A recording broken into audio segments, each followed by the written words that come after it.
Hello and welcome everyone to the Pennsylvania Collegiate Speed Chess Championship Finals between two Lehigh University students, Chris and Mitch. My name's Joe. I run the CCL. I'm joined by two very special, awesome guests.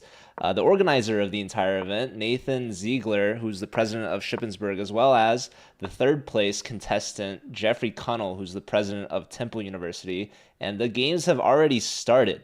So let's dive right in and watch the match go. So Nathan, tell me a little bit about how we got here and what the format's like.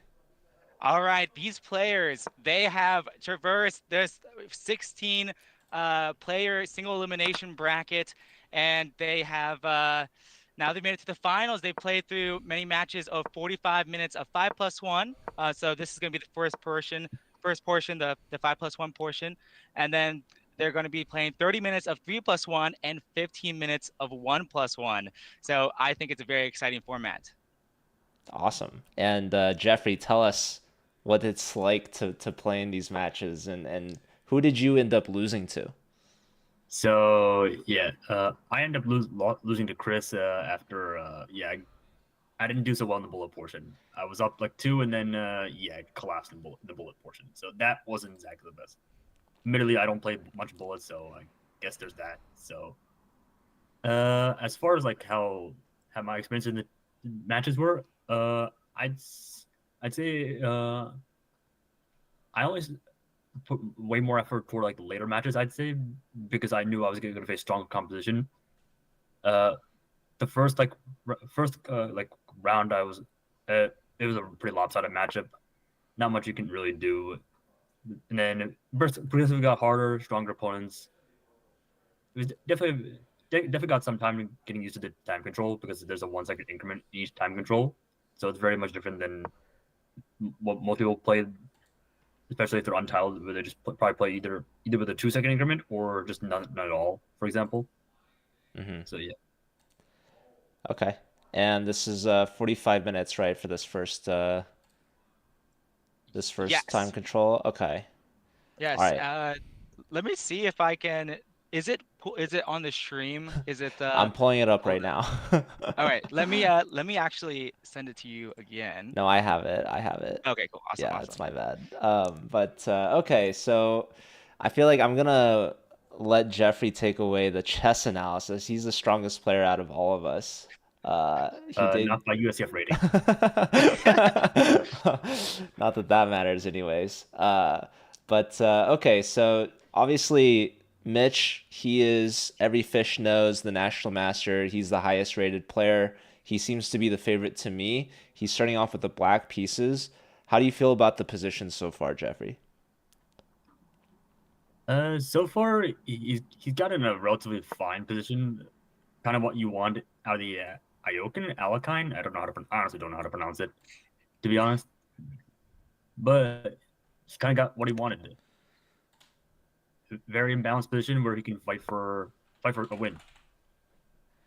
And what do you feel about that, Nathan?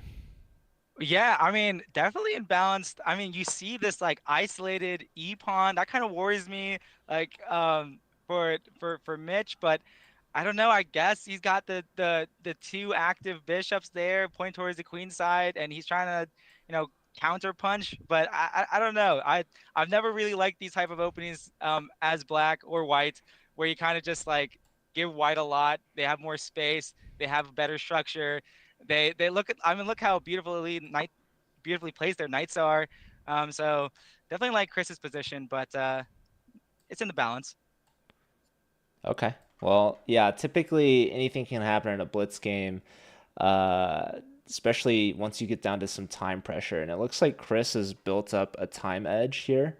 He does have the white pieces. I think it's really interesting. He's got all the pieces on the back rank except for his two knights in the center. So it's kind of rare to see both bishops tucked back like that. Um, but yeah, both sides they have all four of the rooks on the E and D file. Um, and yeah, white probably a little bit of a better pawn structure, wouldn't you say?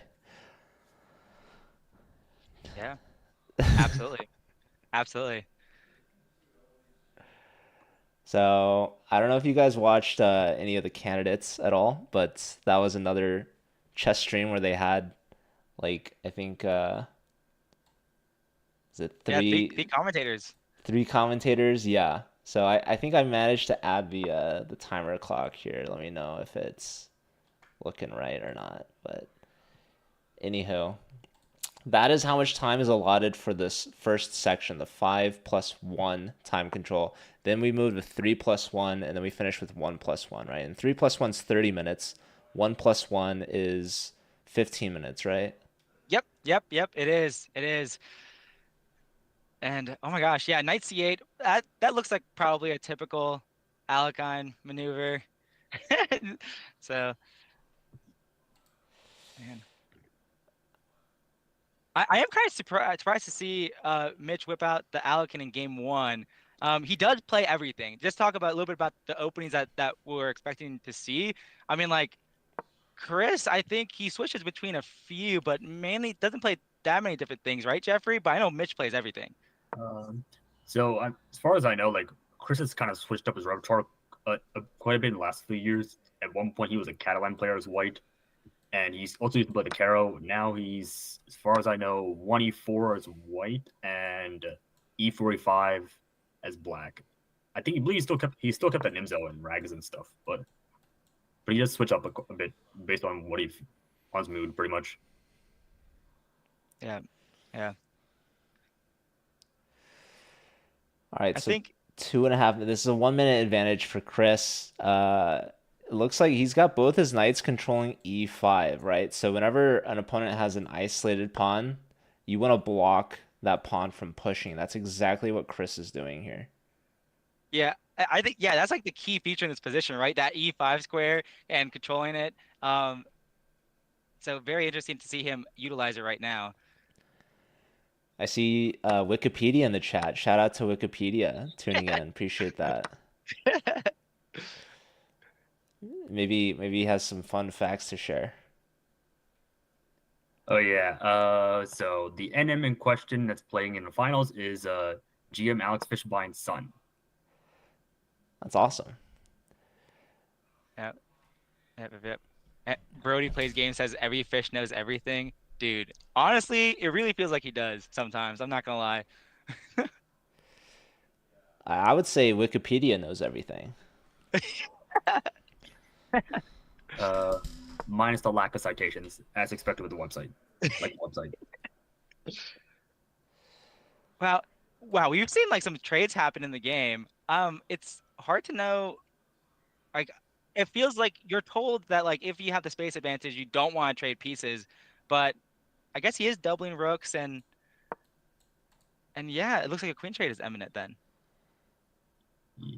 Well, Yeah, I think it's like the only way to like alleviate the pressure because there's otherwise he's getting visually dominated. Otherwise, if Black's going for a queen trade and trying to recapture the knight to try to flush this rook out, you would think that White maybe plays a move like Queen G4 and just puts more pressure on the isolated pawn and Wow. also just kind of declines the queen trade, right? Wow, called it. Wow. That was a top recommendation from the computer. So Checkmate's playing in good form here, and now Mitch is gonna get into some serious time pressure now under 45 seconds.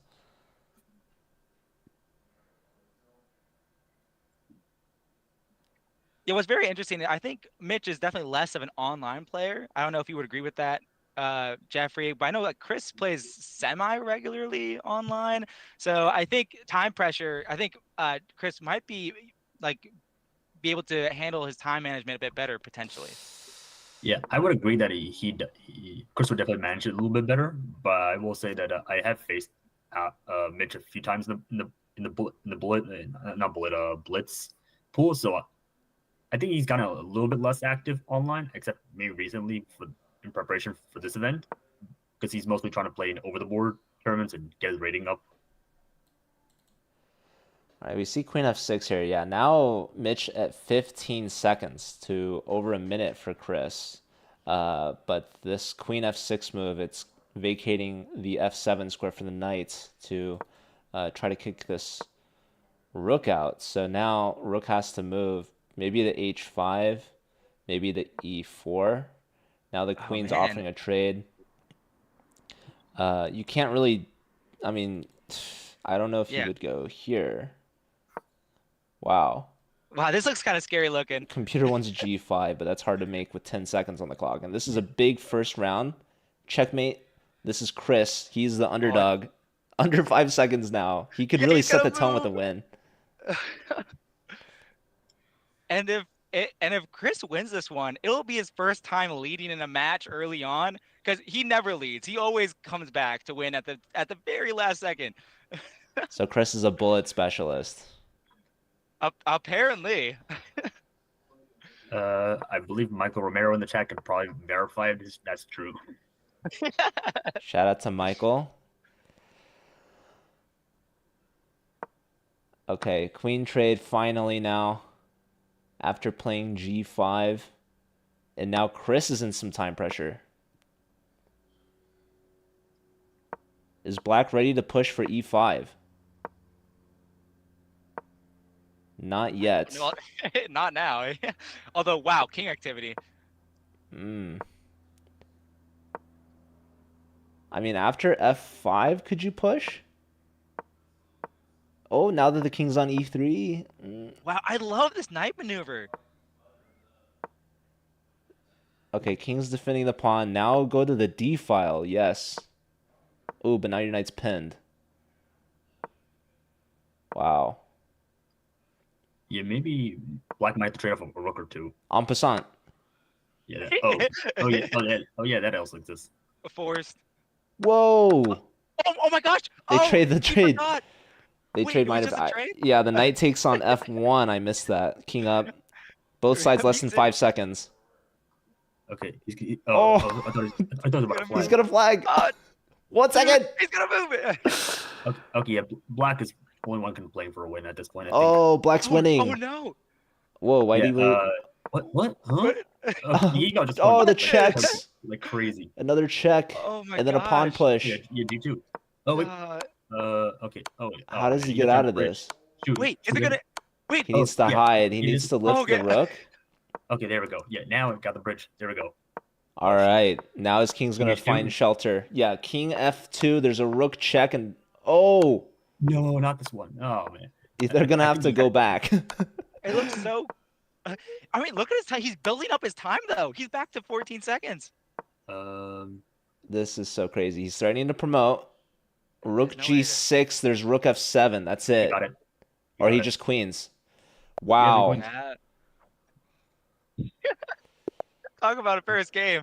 All right. Well, this is Chris's bread and butter. Being down a game. This is where he comes back. I mean, this is where the difference between a 2285 USCF and a 2100 kicked in, I guess. So Chris had a great start with the white pieces there. Definitely a big time advantage. He actually got Mitch down to less than 1 second.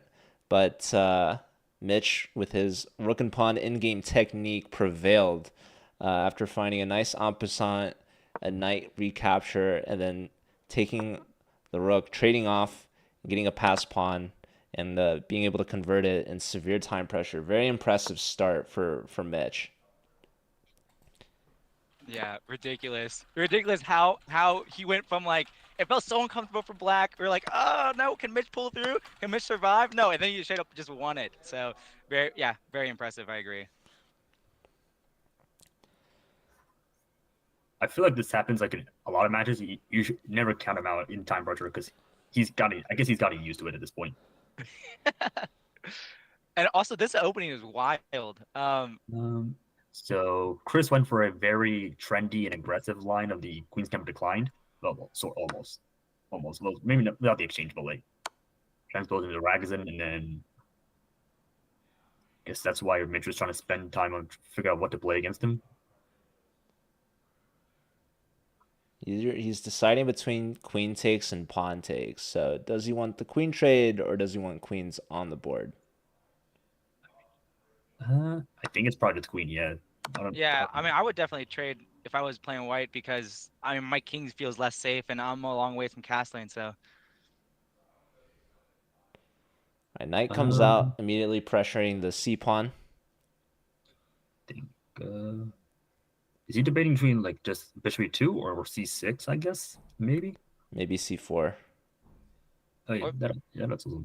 I would be thinking about rook d1, but maybe that's I think rook b1 is probably fine eventually, but R- maybe pressure the deep one He as goes well. Oh, c4. or that. Oh, Rook d1 seems like a really good move, actually.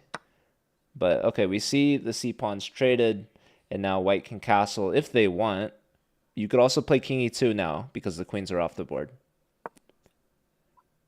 King e2 played, and now the rooks are connected. Black needs to get their bishop out. Bishop g4 might be a little annoying. um, I mean, bishop g4. I think maybe just h3, and then figure out what they're doing first. no. Chris goes for the trade though. That's so interesting. Interesting decision. Bishop on c4 is white's best piece. So here, looking for this trade to simplify down.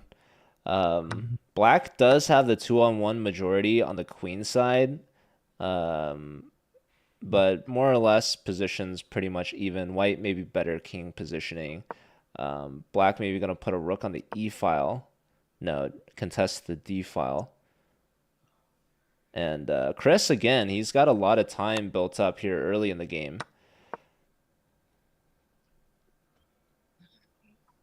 But yeah, I don't know if there's enough imbalance to make good use of his extra time. If all the pieces were still on the board, then maybe this time advantage would mean something, but I don't know. Looks too solid.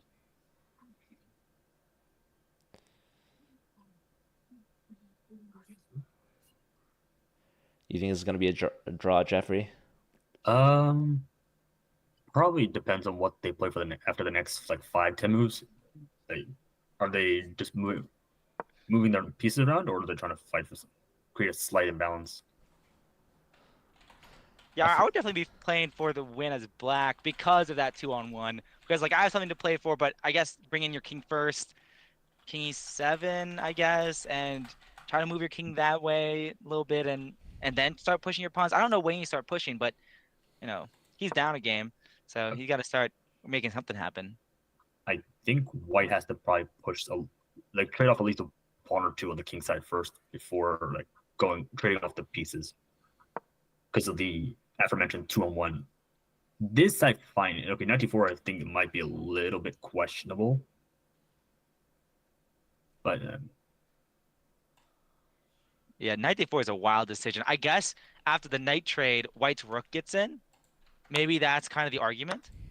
okay, yeah. I was thinking. I thought this was going to trade everything off, but that probably wouldn't be great. Okay, so white has made themselves a passed pawn, but it is isolated. Um, I don't know. Is it a strength? Is it a weakness? Um, Probably. I mean, probably a bit of both. Although I would not. I feel like practically, I think after King D7, Black is probably in the driver's seat. Rook A5 is a thing to worry about. Rook A5, A4, and then maybe B5. Hmm. Oh, Or, f5, other one. okay, and maybe. Hmm. Yeah, black taking space on the king side. Rook on c4, cutting the king off from the queen side. And now this king's going to go up to b4, putting pressure on the rook. I feel like as black, I really want my king on d5, but if the king goes that far up, I guess white's rook can infiltrate, so it's kind of tricky. Maybe white has to just wait around a little bit. Maybe keep it on D3 for the time being, I guess. I wonder what Chris didn't like about your move, Jeff, with b5. He played b6 instead. Like I thought your idea, trading off the pawn. I guess he didn't like his winning chances there or something. Yeah, b5, you maybe trade off. Yeah, maybe the a pawn's weak. yeah, but I mean, like yeah, I guess maybe like, but I think you have probably enough counterplay off like the fact that all white's pawns are on the same rank. Well, anything outside from the deep one at least. Yeah, true. Those F, G, and H pawns, they could, the black rook could do its best Pac-Man impression, waka waka waka. So We like gobbling up pawns. Okay, king up to d6. Could you consider maybe at some point rook b5? I think that's what he's trying to go for. Oh. I was thinking maybe like king d3 and then king d5, then maybe rook d5, and then maybe fix the pawn, and then try to make black run out of moves first, so they move back and you probably get a drawn ending. At least aiming for one, but I'm not. But that requires a bit of time usage, which Mitch does not really have.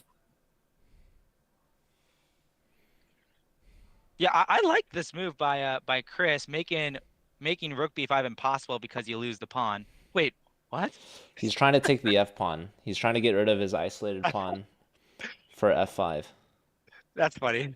But black's rook will be much more active, I think. Although white's threatening stuff like rook f6, but there's king e6, then maybe rook f8. Yeah, Chris taking his time to think. Good time to think. Yeah. So goes for this trade. Yes, we see king e6, rook f8, I'm assuming is best. Or maybe rook f3, but yeah, you want to try to get behind and go for these pawns. Okay, now I think Mitch can breathe a bit of a relief that he doesn't have to get under too much pressure in time for trouble. Because now his weakness got eliminated, at least his major one, at least. Yeah, rook d2. This is keeping pressure on f2. Yeah, rook e2, king b3. Rook e2. Oh, you can't go e2. Oh, you get skewered. That's a good point. Oh, right. Oh, Mises has draw right here. Oh my gosh. Yeah, repetition. Honestly, just repeat. Wow. Okay, so Chris gets on the board with a half point. Okay, e4. Mitch, I think, is like Mitch has the lead, and so now, if he draws every game, he wins the match, right? But there's a lot more games, of course. All right, we have a Roy Lopez here. Yeah. How's Chris's Roy Lopez, Jeffrey? Have you played against it? I don't play e4, e5 most of the times that, like when I prepped against Chris, it was pretty much, I did have e4, e5 thrown in, but I think for the most part, I was focusing on Caro and Sicilians and Scandi if the worst case. Yeah, I wonder if Mitch will ever play the same. I wonder when we'll see the first repeated opening, because went from the Alekhine to e5, so very different openings. Brody's as far saying, as I know. Brody's saying d4 best by best. I don't know if that's up there best with by test. People have heard of Bobby Fischer, and next people are gonna know about Brody McIntyre. I mean, Can't argue both are with from it. Illinois, I guess. Or at least have some connection to Illinois. Both of them 2K plus. Both of them are alive into the year 2000. Or maybe not, early 2000, maybe not 2000, but like. How old's Brody? I'm assuming he's in college, but like, Fisher only died in like 2008, right? Yeah. So like he was a lot. I don't think Brody's 24. Okay, maybe not 2000, but like early 2000s. Like Okay. Fisher died in 2008, so like Okay. there was some overlap at least. That was a very interesting move on the board there, where Mitch had to decide whether to keep open the position a bit or close it with b4, and he decided to go b4, and so we've seen this very closed Roy Lopez position. Yeah, I hate playing against Roy Lopez, so I should be taking notes from the national master here. It feels nice. This extra space with b4 feels really nice, and like I wonder if white will ever go c3.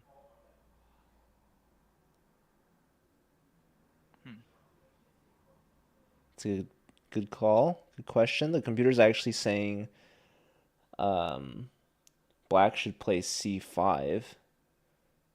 Reinforce the b pawn. Or maybe we're vacating the c6 square for our knight. Yeah, it's interesting. Like whenever Mitch takes a long think, I always try to think like he's thinking about something. He's thinking some sort of plan, some sort of I wonder what. Oh wow, B3. B3 was a move on my mind, and I sort of dismissed it. But now I feel like he has to go C5 to prevent B4. So what he's done is he's essentially locking out the light square bishop, Oh, but Chris just says, I'm going to give the material back. And effectively what they've done is they've traded C pawns. yeah, that is very wild. I guess. Wow, yeah, very very cool decision to like lock the bishop up in jail, and then Chris like immediately opens it up anyways. Like, Now rook C8 maybe is a mistake to bishop B. No, bishop B7 is covered by the knight. oh, you're So, right. I was thinking, I was like, wow, wait, yeah, bishop e7, but no. okay, going after this B pawn, maybe queen B6. It really does feel like White is calling the shots here. I mean, like, Can white go queen F1? Maybe we push the... No? Wait, what do you do after queen oh E1? yeah, that that's a good question. Oh, rook B8. Okay. Well,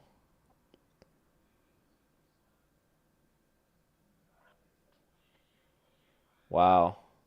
Why? Oh, Rook C7. Can we take the pawn? Free pawn?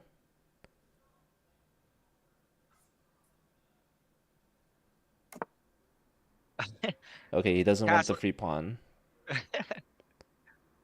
Maybe after rook a1 it gets a little bit scary, but I'm not sure. Here, queen has to go back to D8. The bishops and the rook just taking up all the squares from that queen.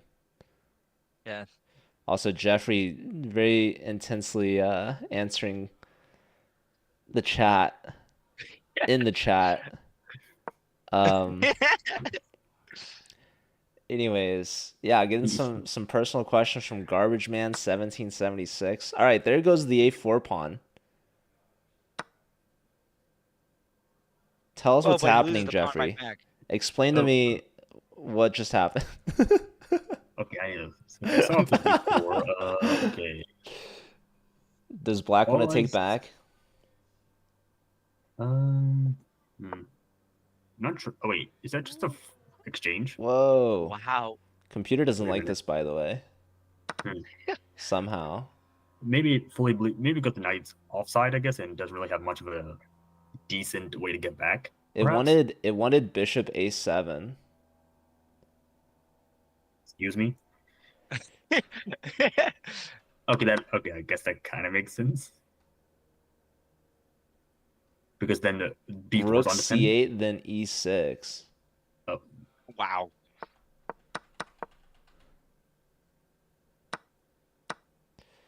All right, so there goes the exchange. But the bishop pair still looks so nice. And maybe knight f5 is coming, but I don't know where the knight belongs.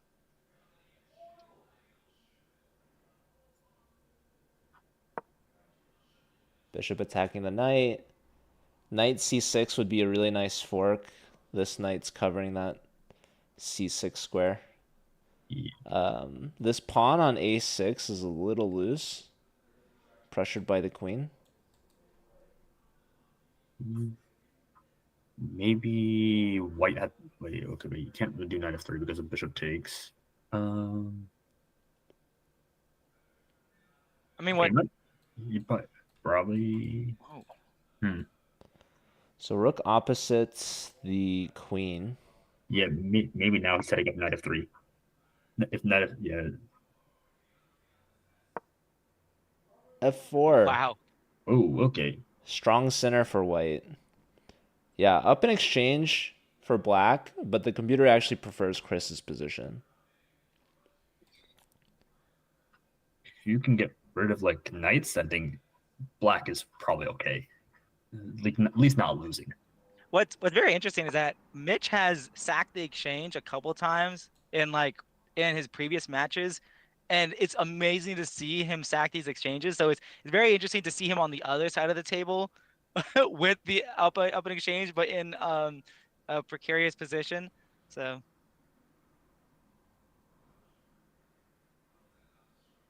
how do you stop these pawns from rolling? They're somehow supported so well by White's pieces. Hmm. Yeah, You no, think good. you think he's considering the piece sacrifice? Oh yeah, wait. He's got less I than mean, 30 seconds to I 2 mean, minutes. if you sack, bishop takes, pawn takes, queen takes, then queen f3, I think holds everything. Ah, Covers 15 d5 and e3. seconds now. Okay, oh that's my good. Top gosh. move is queen Oh, e7. He but goes What? for it. does he fight? Yeah. Doesn't it fight white found queen f3? Yeah. And now probably just bishop a2, right? Computer also said knight f5 was working there, Oh, oh man, defending both bishops. Yeah, yeah. There's that knight was f5 oh, anyways. And oh, now that, bishop that, to d4 is going to be brutal. Oh no, yeah. oh yeah, then knight out being offside is okay. That's Now computer wants knight h6. yeah, Discovery on F f7. oh, then queen takes, then bishop d4 or something like There's that. also just bishop f7 immediately. Okay, that's just okay. This is disgusting. Chris has so much time. He doesn't He go for really anything. does. And he Rook doesn't. d5. So what's he trying to go for? Back rank? Oh, He yeah, just he just sacks an gets material exchange. back. He just sacks an exchange. He wants to play knight c4, attack the bishop. So now Chris finds himself up a piece for 2 pawns. 2 seconds. Pawn push. There's knight h6. Yeah, knight takes king f8. There's knight e7 check. Oh, Oh, 97. Oh, that's more fancy. 1 second. Um, Rook down, attacking like, f7. oh, Oh, it's Knight back. time. That's How did that- not gonna how defend. did Yeah, that yeah, he's flag? got less than 1 second with 1 second increment. I've never seen that before. What? Okay. It reminds me of the match from yesterday where I was watching the recording and like Nate was like, "How did Michael play move with 0 seconds on the clock?" Yeah, I've done that before as well, but he must have made that move with negative 0.2 seconds. Oh man. Okay, Black's got this What? runner B pawn. Um, Are there any chances of promoting? um, I'm not sure if is it fast. I don't think it's fast enough now. Check king. 95. Oh, he didn't go to. Four Coronas. Wow. Wait, what? Wait, but Huh? it's a draw now. Oh, he blew. What? Oh. Chris with so much time. Takes. Oh, How does Mitch do this? Wendell. Okay, hold on. What happens if king c5? No, you get forked there too. That was even worse. Yeah, he gets forked here anyways. Wait. Oh shoot. 94. Yeah, 94. Wow. I think it's Knight three b2 fold, right? only move. Yeah, this is a draw now. Holy smokes, what a hold from Mitch. Down on time, down in position. Oh my gosh, and Knight d1 only move. This game's not over yet. Chris could lose this. yeah, if he pushes too hard. But okay, dude, Mitch is unbreakable. Like how does he do this? That runner B pawn saved the day. And it looks like we have 12 minutes left of the match clock, so probably just 2 more games, or maybe just 1. Okay, we're getting a Briar, I think, unless he plays something else. Oh, never mind. So another Roy Lopez with knight to c3 this time. Yeah, maybe he's trying to go for like a quick 95 in certain lines. Castles for both sides.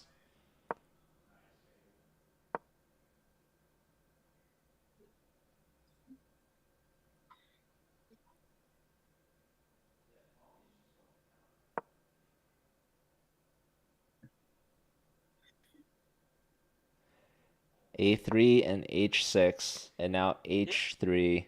So I guess A3 makes this game very different than the previous one because they got a somewhat similar position, but A4 was played, but Mitch opts for A3. So I think it's yeah, very A3. different. creating a space on a2 for the bishop after knight to a5. Normally in Roy Lopez, you see this pawn push to c3, so that after knight a5, the bishop tucks back to c2. But because the knight is on c3, the pawn can't go there. So the bishop chills out on a2. And yeah, black gets in c5. Now the knight's under attack, choosing probably going to go to c6, I assume. Pressure on the b pawn now. Okay, c3. And now black could take on d5 with the bishop. Probably they don't want to do that. Instead, just a5. And this is putting a lot of pressure on b4. And maybe threatening to push a4 if white does nothing. Oh yeah, Um, A4 does look pretty annoying. maybe take on. I don't know. If I was Wei, I'm probably honestly just taking on e7, take on e6, and just relieve some pressure, honestly, and play against like a. Because we can queenside pawns, I guess, because black is gonna have double pawns, probably an isolated pawn on the b file, whereas Okay. Oh, He takes the knight first. Now he kind of has to take on e6, and now he's going to take on a5. so yeah, so a slightly different version of what you were talking about, Jeff. Mhm. But he decides the knight's actually he wants to trade the knight for the knight instead of the bishop. Um, that does seem like a weird looking bishop there. Well, maybe he was concerned about the knight at some point getting to like f4. Oh. yeah, it's true. So now black's going to take back on a5. There's three pieces to take with. Only rook or knight were good. So he takes with the rook, offering a trade. Probably rook b1, I'm guessing, because setting up queen b3 stuff, maybe. Yeah, queen b3 attacks both weak pawns in black's position. Rook b1 just puts pressure immediately. If you trade, the knight takes and the knight keeps the queen out from b3. Another idea is to move the bishop, and that defends the rook. But What's very interesting about this position is just how all the pawns like prevent the knight's forward mobility. Like it's very interesting with the pawn on c3 and the pawn on e6, and like it's like the knights can't move forward. So I'm actually very interested to see how they try to improve their knights positionings. shout out to Chess Fiction for the follow. Appreciate that. d5. Yeah, queen b3. Yeah, expected. Also, hello to Magnus Kinger. We are live streaming on both the CCL account and Pennsylvania College Chess, which is run by Nathan. So shout out to them as well. Yeah, this is the first time I've even heard of like a co-stream type of thing. Although wait, no, I've heard of co-streams before, but this is a cool thing. This is a cool thing. Yeah, this is helpful thanks to Restream. Hello, Kirby. Good to see you. All right, rook takes on a1. Rook takes back, so now white has the a file. It looks like, I mean, I feel like so far in these 5+1 games, Chris has been doing very well from the start, especially like up on time. And then Mitch just, and the end game magic in the time scramble, he prevails. He finds some sort of defense or some sort of knockouts. But right here, it looks like Chris just made a big blunder, allowing rook to a7, and Mitch pounces on it. Yeah, rook a7 and then take on e7. And then the e pawn falls. E pawn and d5. Oh, yeah, that makes sense. Or this version. He takes here first. If the knight takes, the rook falls. Oh, he's going for the full sack. And now queen takes queen takes b5, knight takes c3. Okay, probably don't want to allow that version. Oh. Let's see. But then Probably. maybe no, you could take on b5. Knight takes on c3. You maybe have queen c6. Oh Maybe yeah. there's knight e2, but Oh yeah. okay. Um. He moves the knight. He wants the knight on e4, and this is not only an aggressive piece attacking the bishop, it's also helping defend certain pawns. Okay, so king gets off the diagonal. Uh. Um, Yeah. Queen takes b5 just b5. looks free. Yeah, Yeah. I mean this should be an easy conversion for Mitch, right? Yeah. Probably just need to monitor the queen movements, and yeah, otherwise it should be relatively fine. This Yeah, is and that also knight is so beautiful. Um. yeah, Okay. brilliant knight. Okay, so Is there G3 g3 here? looks like a fork, but you do hang the knight can move with a check, right? Yeah. G3 knight takes king G2. Then what? Yeah, well Knight covers F2. there's knight e2 check as well. Oh yeah. There's that, but I think like there's just I feel like g3 is just kind of bishop h4 feels like a distraction move. Like you don't need to win another piece. You're up 3 points of material already. Pushing a mhm, pawn maybe creates unnecessary weaknesses.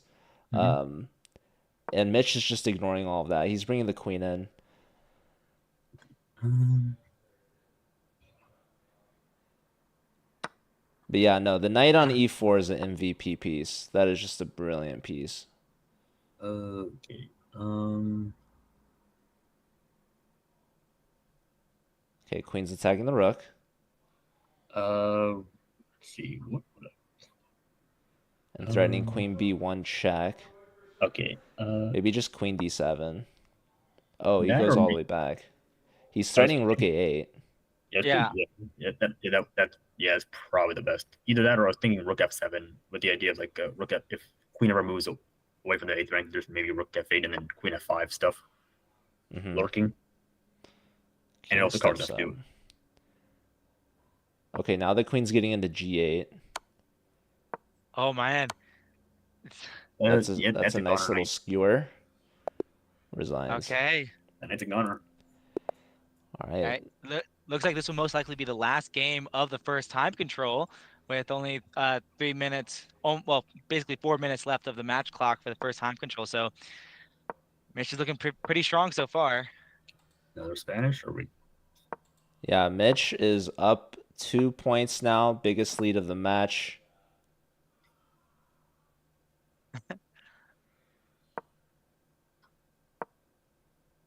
So yeah, the players like their Roy Lopez. Oh, so same thing as last time. Was Bishop D7 played last time? I think Um, so. Or was maybe Or Knight A5? Or okay, I think it's the same thing. yes, looks like a similar thing. yeah. Now this is where he played B3.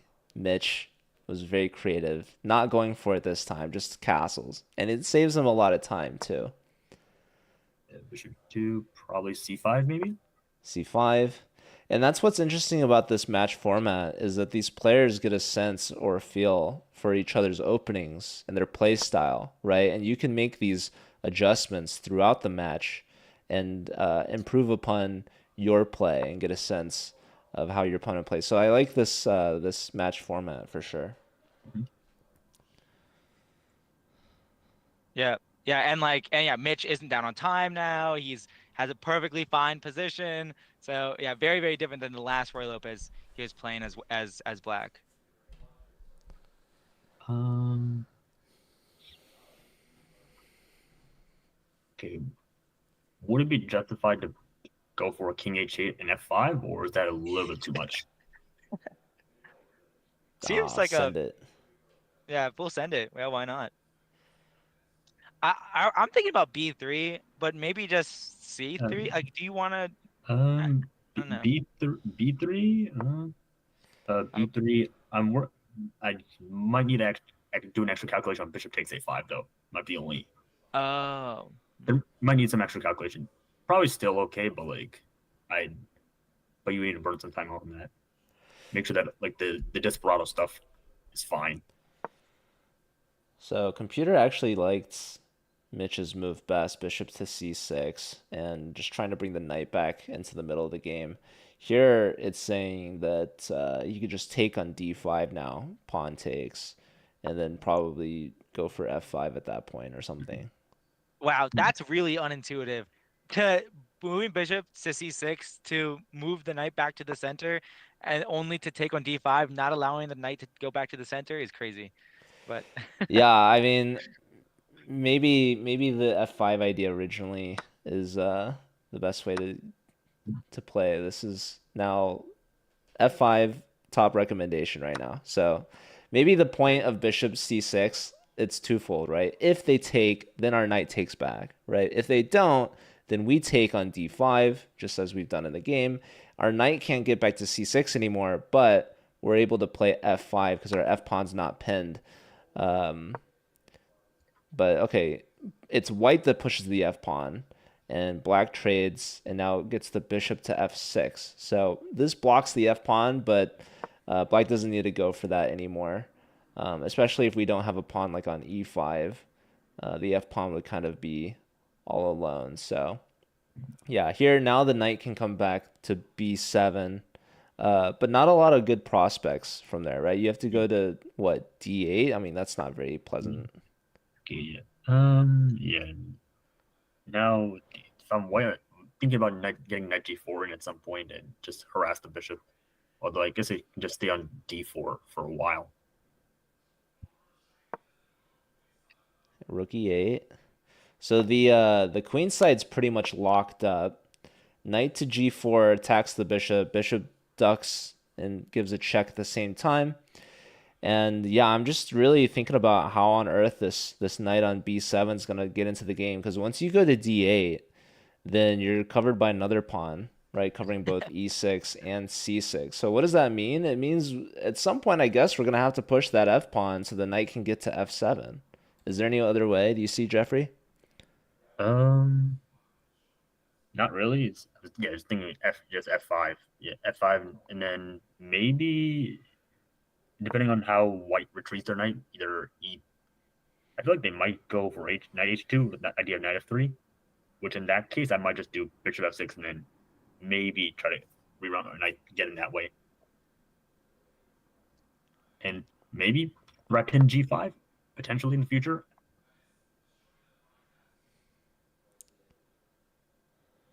are you saying black throwing g5 in the Yeah, future? in the future, like after like yeah, because they did knight h2, probably the idea of knight f3, or at least maybe get this in first. So going for this bishop trade.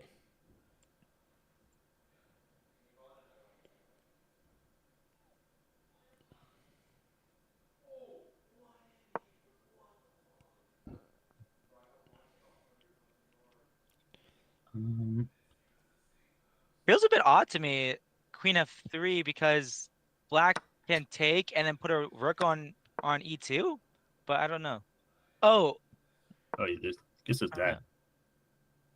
I don't know, maybe rook e2 first and then queen d5. I guess this also works. Going after the d pawn, which is Oh yeah, that definitely a target. Huh. It's a weakness in Chris's camp, right? You can't just play c4 as there's en passant. Oh, but maybe the knight on b7 is loose after that. I don't know, like I maybe don't. that.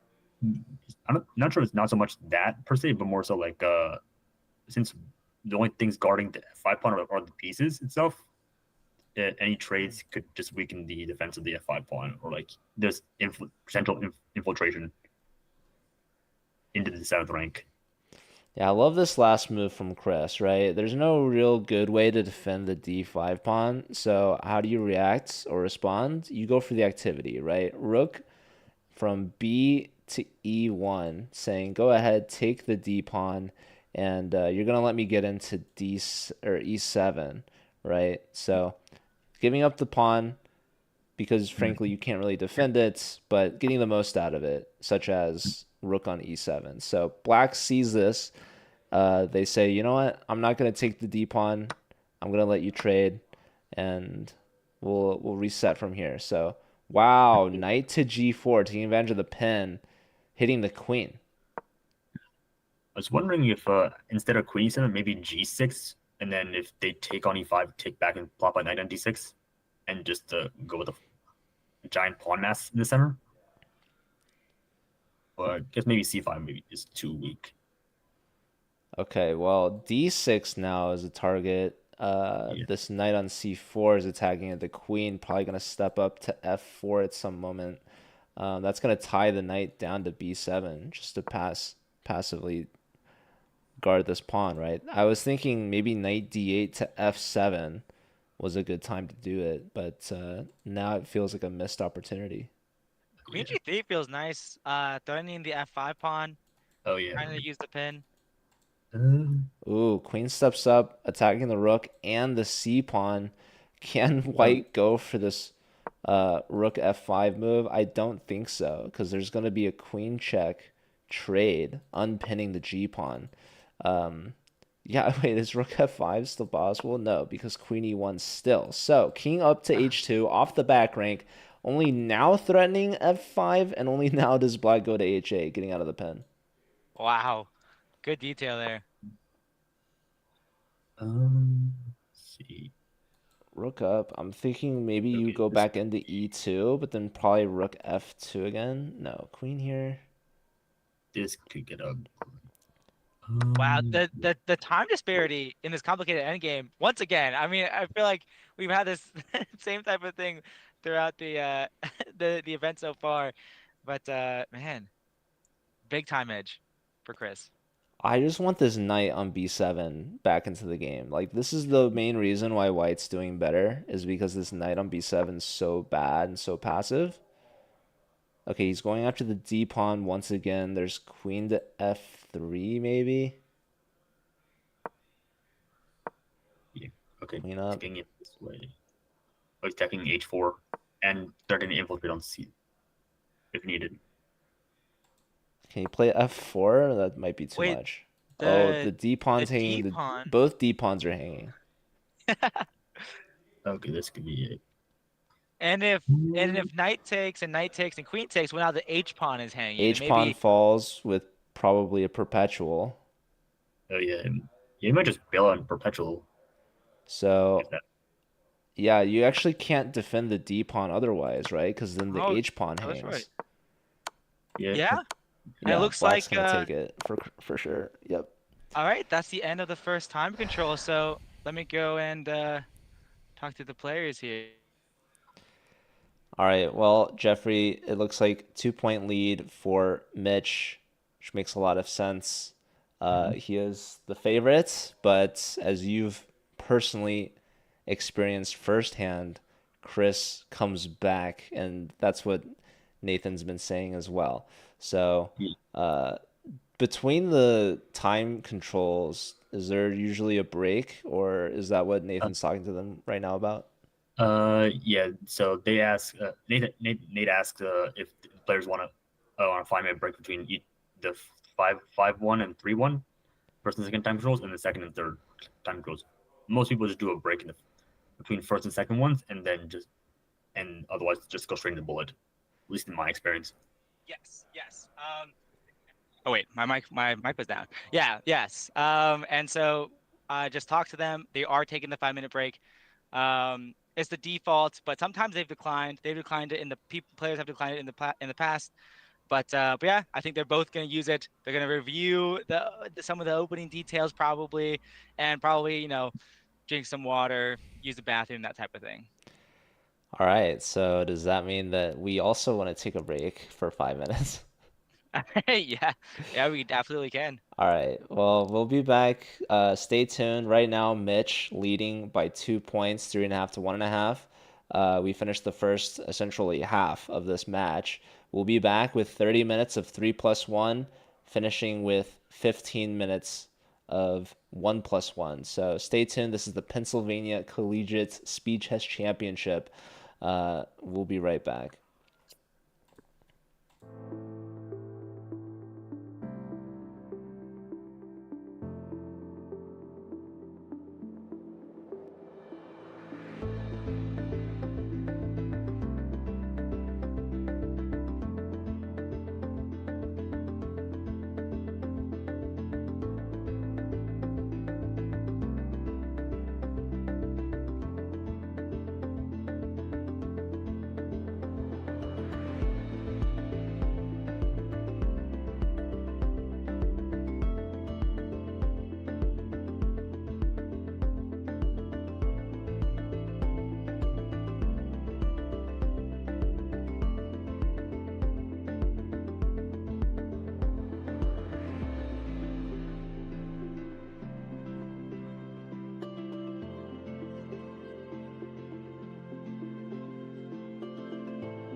Hello, everyone, and welcome back. We have the second section, the second time control here in the Pennsylvania Collegiate Speed Chess Championship Finals. This is 3+1.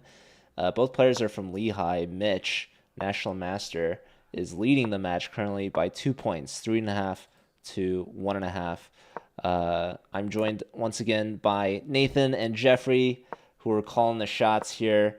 Do you guys think that Chris is better favored as the time controls go on? Is he better with the speed, or can Mitch also win these sections as well? You should answer that first, Jeff. Uh, I I think at least in the blitz portion, I think Mitch is probably better because he has more time to think about his decisions, and also as being Tile, he's probably played in Tile Tuesday. So right now I'm in 3+1 section. This is the Tile Tuesday time control. He might have an Yeah. advantage in that regard. Yeah, like every time I see like Mitch is down on the clock a lot, but like he is so fast. Like he just picks it up. Like he knows he's very aware of his time. Even though he takes his time, he's very aware of it. So I would like to say Chris gets better. Well, his chances get higher, but at the same time, I don't know. Mitch can be really fast too. All right. So we have another Roy Lopez, this time with C3, knight A4, or sorry, A5, and then C5. Now A4. And typically here we've seen like bishop D7. Now bishop to E6, probably because the bishop's not on B3 still, or on A2 for that matter. But okay.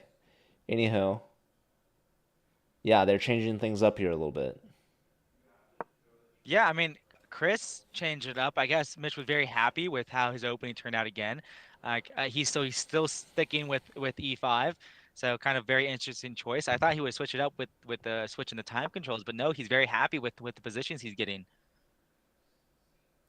Yeah, I think he's more aware of the match situation because because as far as I know, is like he generally had a history at least when I faced him in the blitz pool, he's mostly been E4 E5 and E4 C5.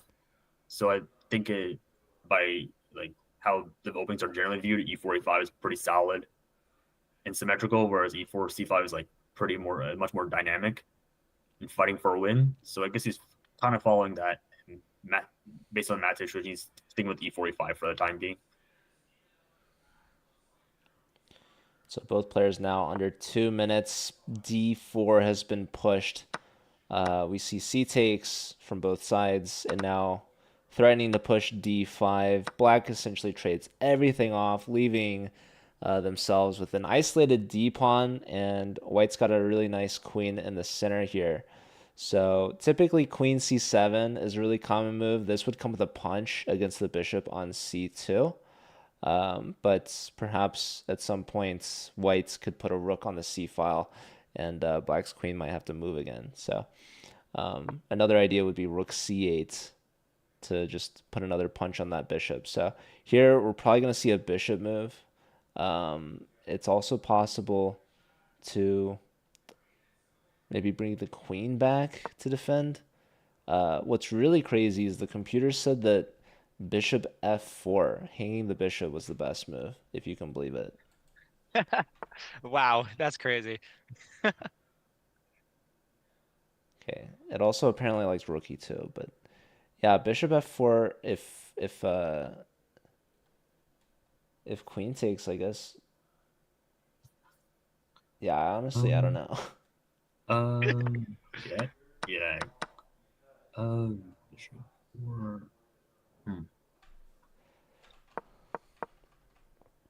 Maybe I could analyze it, but Okay, maybe okay. Bishop f4, queen takes c2, rook ec1. I think is the idea. And if queen b3 is pretty much like the only move, and then rook, then maybe rook a3.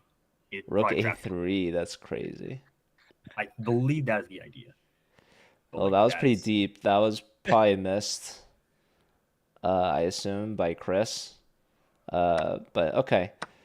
Trust me, I would not have found that I So would now not consider bishop f4 at all. lots of pressure on b5. Also, Mitch in his usual ways. He's now in time pressure. 30 seconds.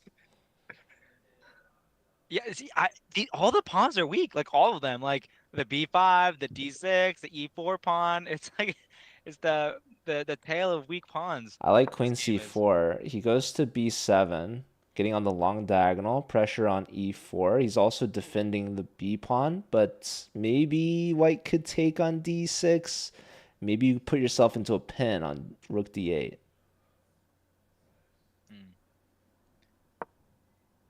Pawn push just solidifying, but this weakens the king side a little bit. Computer wants to take on a4, and then the b2 pawn is hanging. Less than 10 seconds. Wow, very energetic move. Um, I like how it opens up the dark square bishop. Yeah, he's trying to push his isolated pawn. That is his biggest weakness in the position. Um, White leaves it on the board, just passes. We have a trade here, and now he's doubling up on the d file. He's just leaving the pawn there. But yeah, I wonder what's that seems just going to this pawn down endgame, but wow. Maybe it's just practical chances because he knows that white is not. I mean, white's not. Neither of the players are like GMs that are going to defend this accurately. With very One little second. time. Oh my goodness. And just as I said, white threw the entire advantage according to the. Well, there was only one winning move there by a significant margin. It wanted bishop e3, attacking the knight on c5. Yeah, that actually makes a lot more sense. B5 falls. So I don't know why white didn't take on b5, and yeah, Mitch is able to get that b pawn back. So now it's back to even. Where's the bishop Wow, going? wait. Wow, bishop e7. Oh my. Oh, wow. The bishop survives, and now the pass b pawn is pushing. Now Chris is under 10 seconds. I mean, Oh my gosh. This is like a Wait, is this gonna be? Trade pawn push. This is so scary. King to c2, and now the bishops and the pawn are both paralyzed, and this white bishop's gonna come back and scoop up the pawn. Oh, damn. Oh wow. Wait, Oh, what? No, oh, What? He's just trying to save his g pawn. Oh my gosh. He can't save them all. Wow. No. And now black is up a pawn. Push. No. Take. Okay. Okay, now Maybe it's a draw. After all that. Oh Yeah, my it's gosh. the wrong colored square in the Okay. corner. Oh man. Pawn and bishop are wrong color. Chris is gonna be breathing a sigh of relief there. Oh wow. Also, I guess it doesn't. Wait. No, Oh. it's still wrong color. It didn't matter. Okay. Wow. Okay. Engine was crazy, going between equal and then minus 5.6, forgetting that it's a wrong with pawn. Man, what a crazy. So this only 2 decisive results out of the 6 games so far. This is I've never seen this many draws early on. This is crazy. Yeah, actually, that's a good point. A lot of draws between these players. They're so evenly strength, but obviously Mitch has been able to find the 2 wins in that first section. Chris had such a good time advantage, and yeah, definitely some advantages missed in that last game. So we'll see if Mitch maybe tries to speed it up here, and we'll see if Chris is able to try to capitalize on the time scrambles, although it seems Mitch has been able to play really well despite having no time on the clock. Yeah. I mean, like, I feel like Chris is gonna have to change something. Like, he can't just keep this 2-point deficit, like, going. So, At least in like when he played against me, he switched up the openings quite a bit. It was mostly between e4 and c4. C4 probably wound up in like some Catalan type stuff, which is what he used to play before we switched back to E1, E4. Here he's been mostly entirely E4, pretty much. So yeah, and entirely E5. So it feels like so. And we've just been seeing nothing but Roy Lopez's. And the one Nayokin.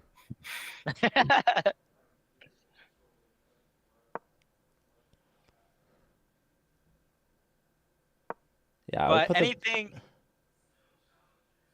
Oh, I was just gonna say anything within like a 4 point deficit, Chris could come back. Yeah, like we've seen it come back, so he's still within his bread and butter zone, I would say, of down 2 games. Has Mitch lost any of the sections before or no? That's a good question. Probably need to ask Michael about that. That might be. I No, mean, they were pretty evenly strengthened until like the bullet portion when Mitch got like a couple wins at the very end.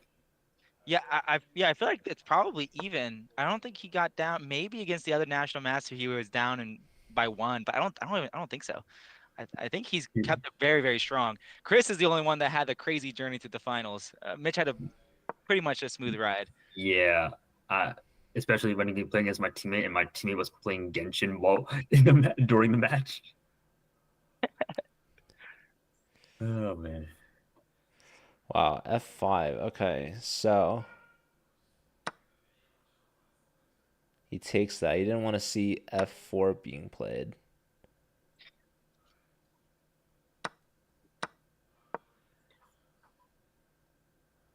He's kind of offering a queen trade here. Bishop takes, knight takes. That opens up the D file.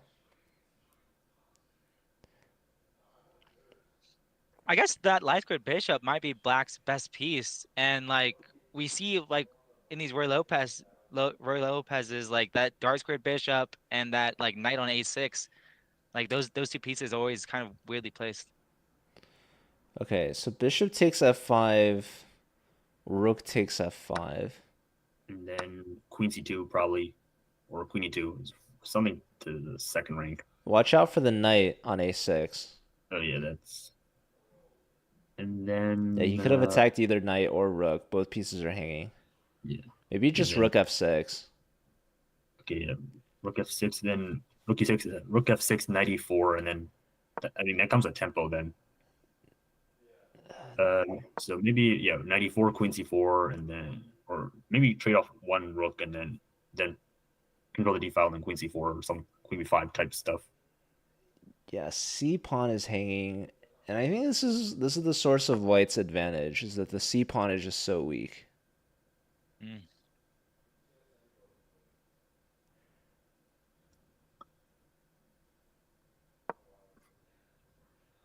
It's offering a rook trade. Rook comes home. Wait, okay, if rook takes rook, knight takes back, defending all the pawns.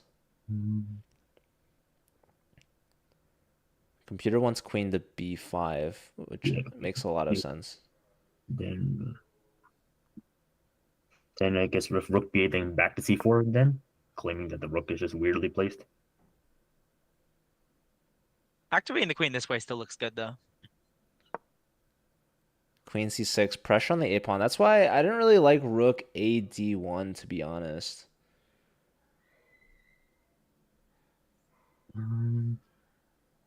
Is B3 in order?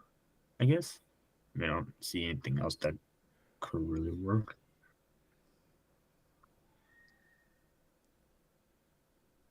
Yeah, isn't just B3 kind of forced because of the geometry involving A4 and D1 and E4? He trades on Wow. d7, so now knight takes. And then probably, yeah. The computer wants him to take on, Knight on B6? b4. Yeah, knight B6 is like. Knight b6 is really nice. Not played at all. Knight f6. Weird. Okay. And now you could do queen b5. Yeah, maybe B3 first. b3 okay. played. Rook G8, just throw stuff at him. I mean, rook G8, then probably G3. Rook G6. Queen offers a trade. Defending checkmate. I mean, then wait. Take, and then maybe might have to move back, I guess. Yeah, the C3 pawn might fall. Oh, wait. That pawn might be caught. Then rook D3, and then C2, rook C3. Okay, maybe just enough to counter. Wait, maybe it's takes and then rook d6. I don't know if that's what you guys were talking about. And if you take the e pawn, then rook d1 check, king h2, and bishop d6, pinning the rook. So Hmm? Whoa. maybe just trading would have been good. This is just a bad ending. Oh no. Wow, it's a good This is just a bishop really versus a bad bishop. this is a really bad ending. Rook e5. Yep, there we go. That's a fork. And Oh man. That's a free uh, pawn. yeah, maybe he's thinking about rook e8. Is probably what he's concerned about. Yeah, rook e8. Man, that bishop's got no squares. Oh man, the bishop's gonna get Bishop pinned. e6 and rook d8. Rook There we go. d8, and now This is bishop so Bishop uncomfortable. takes c5. c5. Let's go. There it is. Oh no. Yeah, Chris just kind of throws with this e4 pawn push, allowing the queen trade into that horrible ending. King's Indian King Kettle probably. So we have another win, and now we don't have e4 anymore. We have d4. Yep. Oh. Although they had one d4 game that Chris played. So Chris did play d4 once, I think. I don't remember. I think it might have been from an earlier match. Because most of the time when I got hit with like a C4 D4 thing, it was a Cadillac, it was some fiend kettle setup of some kind. Oh yeah, maybe. As far as I know, Mitch's repertoire is, at least for the most part, was like, well, excluding Iokin's defense, his block was like E45, E4 C5, the Nimzo and the Bogo, and then the King's Indian. At least it's black, and then yeah, white side was, I don't know the details. It was just E4 and D4 mostly.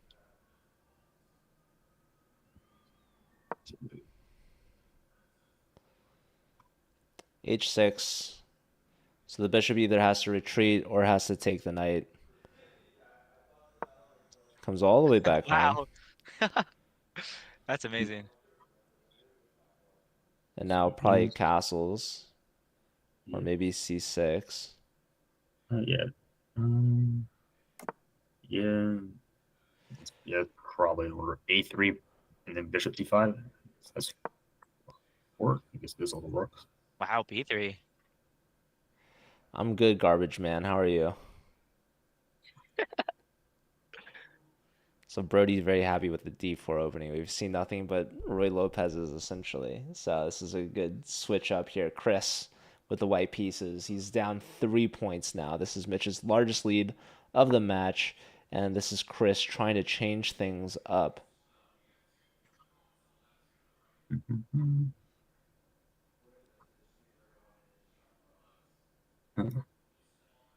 A4. I mean, this is such an interesting move. Like, yeah, white's not buying it. Pawn takes. I don't even know what the follow-up would have been. Knight C5 probably.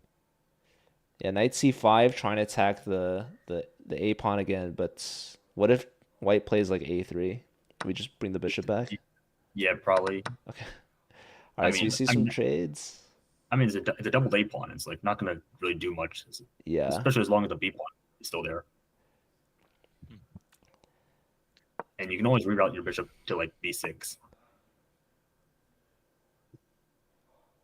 Rook e8, taking the semi-open e-file. So with this fianchettoed bishop for white, there's a lot of pressure on b7. It's kind of awkward. Like this bishop on c8 has no legal moves. Eventually the knight on d7 is going to have to move, and the bishop still can't move because the b pawn hangs. So we see c6. That kind of blunts the diagonal a little bit, and now that frees up these pieces to move. Man, I really want to target that d6 pawn now, because c6, that's the one downside, is that it weakens the d6 square, but I don't think there's an easy way to attack it. Like, I guess if knight f5, then black would move their d7 knight, so I guess it's kind of tricky. Okay. Okay, pressure on c3. Yep. And also covers knight f5. Yeah. So probably a queen move here. Queen c2. Yeah, queen c2, yep. And then maybe knight c5. Applying pressure on b3 and adding more control over d3 and e4. Yeah, potential. Knight c5 is a good move.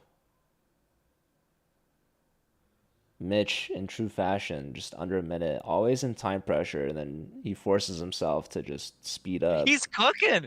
He's cooking. It's well, I tell you, whatever he thinks, he's thinking about something really useful, and, and like he always comes up with something crazy, and he comes up with a plan and like plays so well. Like he thinks he really thinks, and it's very like his time management. It really is like surprises me, but like it makes sense.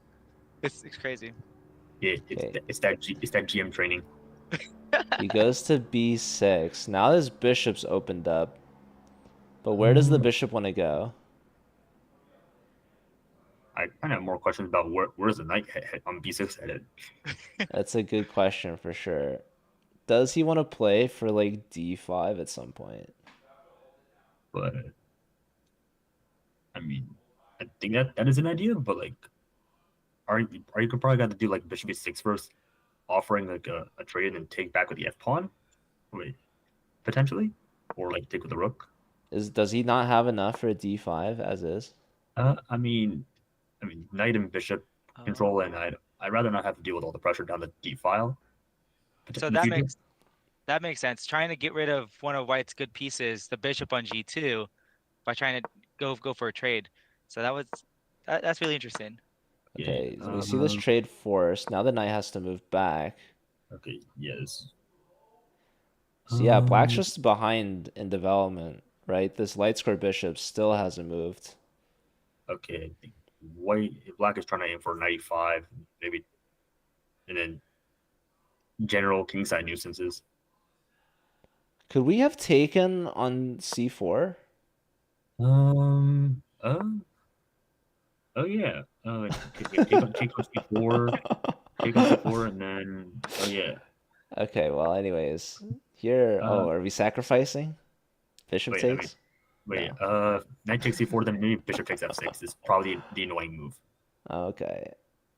potentially. Maybe not. H5. I mean, yeah, G4 is such a weakness, right? I mean, Yeah. this is such a highly committal move, and you don't even have to sacrifice. Like, it begs the question, but simply just H5, he wins the pawn anyways. The king's already on the run. The rook has to move. Like, life is looking pretty good for black. Oh wow. That's nasty. This is, yeah, that's brutal. Oh my Black's gonna God. put the rook on D8. This king's gonna get mated. Rook Queen. D8's forced mate. Queen G2 Oh yeah. you could start with as well. Oh, This and he is all found it. great. Mate next. Yeah, Man, it is just crazy to me how locked down Mitch has this match. He's not dropping a single game. Like like all of his losses, draws, and when his wins are wins. Like that is like yeah, the GM training as Jeffrey said. It's crazy. so we have a new opening now. Petrov Computer is turning. saying this, yeah, it's a Petrov turned French defense. But yeah, honestly, that time control, that time management from Mitch, like getting down to 20 seconds, I think, when Chris still had like a minute, uh, Chris just kind of self-destructs, right? Like he's pushing those pawns in front of his king. Like he needs to continue to be solid. I think so far, the difference in this match has been Mitch's in-game technique. It's been on point tonight. Yeah. I thought Chris had gotten some endgame training after my match. To be honest, as Nate can probably point out. Yes. Yes. Yes. Jeffrey goes to lots of end games. Lots of end games.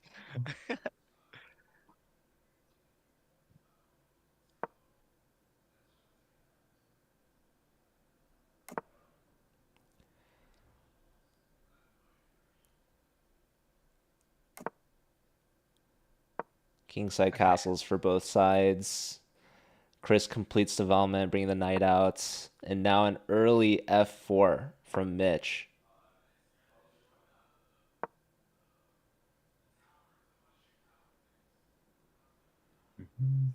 Somehow, computer just wants e5 right now. Isn't that crazy? Mhm. Wow. That's talk about crazy. Yeah, I don't. Okay, yeah, It wants e5 a is it wants a knight sacrifice on e5. So I thought you could get away with it because the rook would pin the e pawn to the queen, but no, computer just wants to blast this position open. E5, knight takes e5. I Eh, guess it's tied up to it's based on the fact that like the rooks are not connected on white's end, I guess. Yeah. And then there's like the knight and bishop stuff. Bishop c5, knight g4, the rooks are connected, queen can jump in, everything Yeah, annoying. I think this plan is a lot more human. Yeah, queen f7, queen h5. Let's just attack him on the king side. I like that. Well, now knight on f3 completely locks down on e5, and white is significantly better here. Computer's calling for this move g3, but it also likes bishop d2, just completing the development. This is, as you would put it, the more human move, right? Rooks are connected. Um, and now computer wants this knight on c6 to get involved, to play knight d8, bring it over to the king side.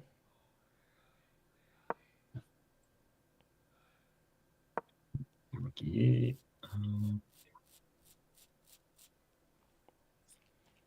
Knight e5. Offering queen trade here. Yeah, I feel like rook takes probably because or he's just gonna try to Connect four is kind of nice. I feel like the natural move is f takes and maybe double on the f file, but the computer's saying d takes is best. Hmm. Interestingly. Oh wow. I guess it's because like all the kingside pieces of black are just focused on the kingside stuff, and then there's nothing happening on the queen side. Might as well just poke and prod.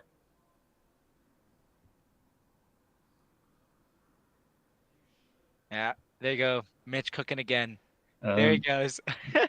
maybe in the case of Matt, okay, rook takes, okay. Yeah, the classic Um, Mitch time think right there. okay, When he had three options, he decides to go with the rook capture because he wants to target this backwards e pawn, right? yeah. Yeah, I guess it's yeah. But Okay. black's gonna clog up the e file, put a piece on e4. Is that right? Yeah. Probably maybe yeah, G3, knight D4 some kind. So it's bishops versus knights, but I low-key like the knights in this position. Okay, G2, I mean, yeah, it's hard to argue with that the e4 outpost, right? It's just it feels so good.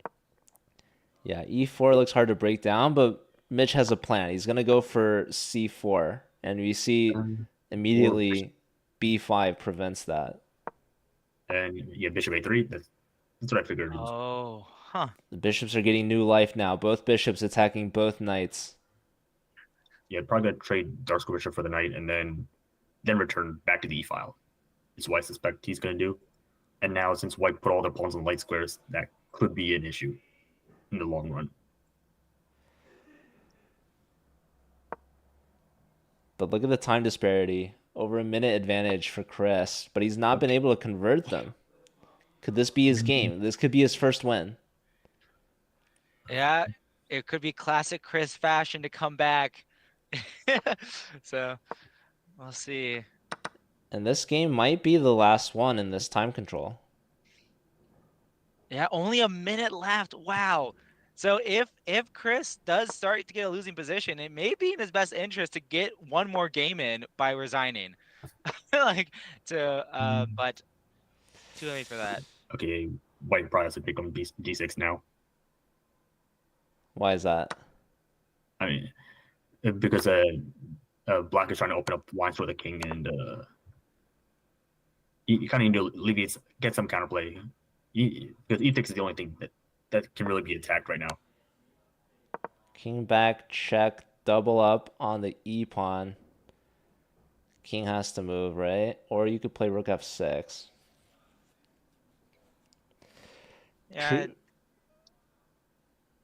This king is d7 feels more natural. But okay, king back. I mean, rook 3-4 reps. Okay, he's going the other way. Mitch is pushing, dude. Mitch loves his end games. Wait, he can take on f5 now. Oh my goodness, his pawn is pinned. Rook takes. He's gonna get a skewer. Oh, but the computer didn't want that. Yeah, I don't. Wait, what did he miss here? Wait, King what is? takes rook h6. Oh, is that like just a mating? Almost a mating. Rook h6, king g5. He just wins e6. Oh, and oh, yeah, that doesn't work. Oh my Whoa, that's gosh. a free pawn. What gambiting? Hmm? Rook check, but I mean the g pawn's gonna run. Yeah. Gosh. Dude, Oh, Chris And just looks like Chris can't hang in these end games, guys. which very surprising. No, it's over. It's resignable. All right, and that's the end of the No, this game oh won't wait. count, right? Because they hit Yeah, this game 0. won't count. Let me tell him. I can abort the game. oh, that also works. But no, they abort. So are they? You're gonna ask them for another break? I assume. I believe that's probably what's gonna happen. All right. So yeah, this is a huge lead now. 5 points for Mitch. Do you think Chris could bring it back in the bullet portion? With this deficit, might it's gonna be pretty hard. So Nathan, tell us, are they gonna take another break or are we gonna go They right are into? they are taking another break. They are taking another break. I think Chris needs to change something up, but it's so tough, and it is crazy how it really is the end games that he's that he's messing up, which is crazy because in the semifinals against Jeffrey, it feels like Chris was killing you in the end games. So it's a very strange turn of events here. I mean, admittedly, I was on tilt recovery, so I guess there's that. And then I also got interrupted in the bullet portion for one, so that bunch, yeah, I pushed a little too much in some certain endings, so there was that aspect. All right. Well, while the players are taking a break, we're also going to take a quick break, but don't go away. We're going to have the epic conclusion to the Pennsylvania Collegiate Speed Chess Championship finals after this with 15 minutes of 1+1 bullet. Chris is going to need a miracle comeback to come back from 5 point deficit. But he's definitely had some crazy comebacks before. He's still looking for his first win, right? He's got 4 draws, so this will be an exciting finish. Chris is good in bullets, but Mitch is going to try to hold on to get. I believe this is the inaugural event, right? The first ever. Yes. Yes. So Yes. he's looking to take the championship from his own teammate from Lehigh. So yeah, stick around. We'll be right back soon.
Hello and welcome back, everyone. This is the final portion, 1+1, of the Pennsylvania Collegiate Speed Chess Championship Finals. We have the games already starting, so let's not miss any more of it.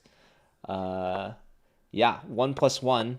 Both players still about at a minute right now. They're flying through this opening. It's another Roy Lopez. Yeah, Chris went back. Chris went back to it.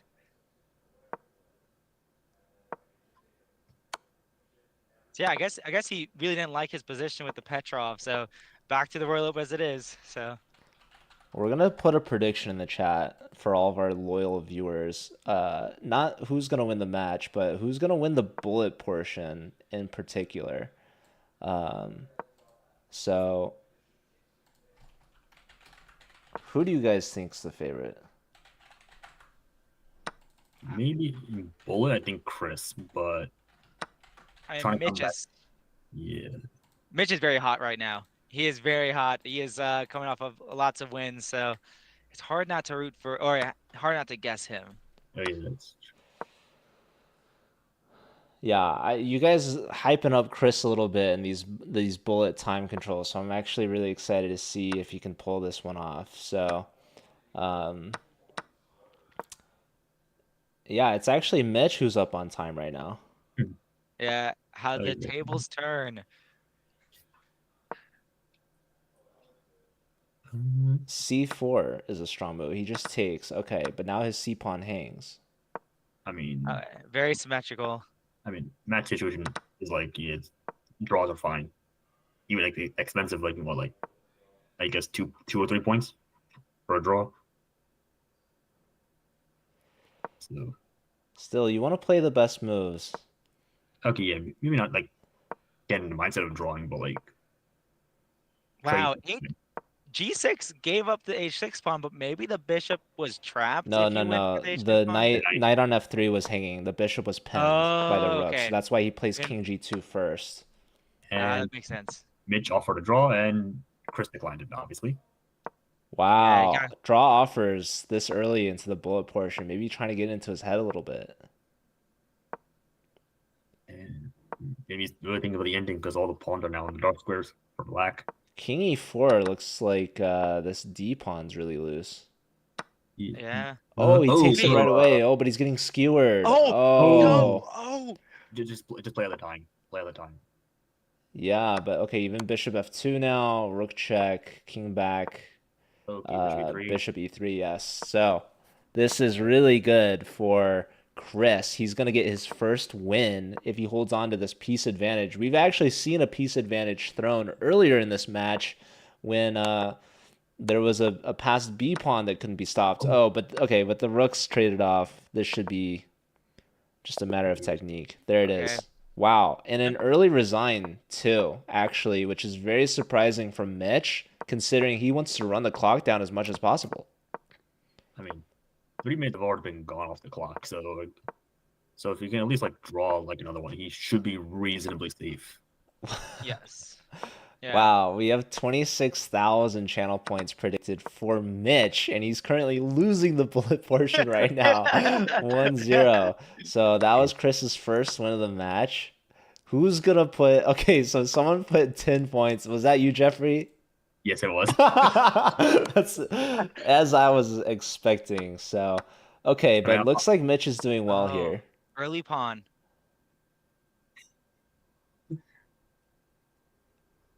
I mean, I had to keep the prediction alive.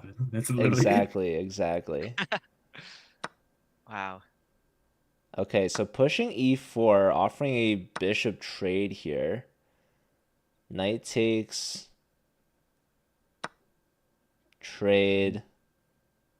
I don't know. Would you ever take this pawn on e4? I feel like white could probably get away with it. They do, but the computer wants queen d4. Queen d4 prevents any queen checks. Yes, this is brilliant. Oh, queen goes the wrong way. You're blocking the f pawn and you're not putting pressure on the bishop anymore. Oh, that's why. Okay. Come on, Mitch. Wow, Chris is given another opportunity. He brings the queen away, attacking the rook.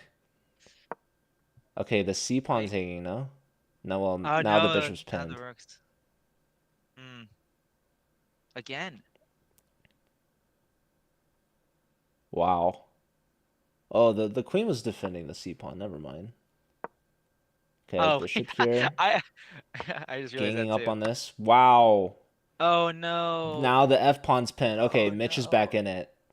Okay. He needs, yeah, run it back, run it back. Wow, Jeffrey doubling his bet on Chris from 10 channel points to 20 channel points.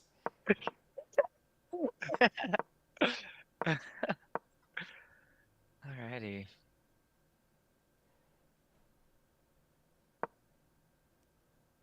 It's All right. elevating from channel points for the 20 I put it. Yeah, the channel points are very prestigious here at the Collegiate Chess League. You can do things such as highlight your message or unlock a random emote, which we don't really have any on this channel. Oh Or yeah, right. Garbage Man, thanks for the follow. All right, so game number 3 here. We're less than 10 minutes away from the conclusion of this match. Yeah, I feel like at this point, probably the deficit's too large to come back from, right? Yeah, this is a bit too much, unfortunately, for Chris here. So now he's Um, playing for his honor. one question: if the prediction ends in a tie, what are we doing with the channel points? If it's a tie, then probably we could delete it. Okay, good enough. Asking the real questions here. Yeah. Yeah. Wow. Oh my gosh. The hole on C6. Okay, but the bishop's gonna flush the rook away? No. Rook says I'm gonna stay. Dude, classic rook Pawn sack. takes, and now the d pawn is hanging. Knight takes, queen check. Okay, so he doesn't take on d6. He just wants the connected pass pawn. He says it's worth the exchange. Yeah, it's a menace. Rook d1? Nope. Nah, sack Oh. the second exchange. Might as well. Oh,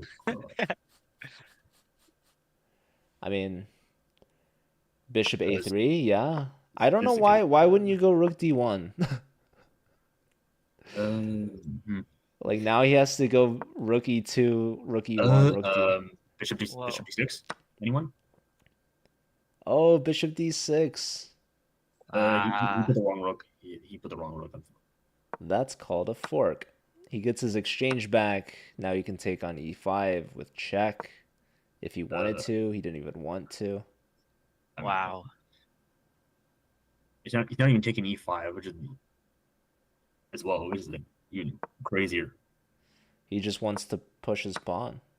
Yeah, and yeah, bishop e7. Yeah, that's Yeah, nothing can do. Clean. Yeah. So, are we gonna see Mitch, IO consequence? are we gonna see some bond clouds maybe? We have had that before Oh, in this oh, in this oh yeah. tournament. Oh yeah, I think my quarterfinals opponent tried to do that against another Lehigh student, and then came back from like an eval deficit, and then just blew it at the end. I think that's what Yeah, happened. so the Bond Cloud is 0-1 right now. Bond Cloud is not proven. It's proven to be not good. Okay. Yeah, I don't know what happened. Chris is getting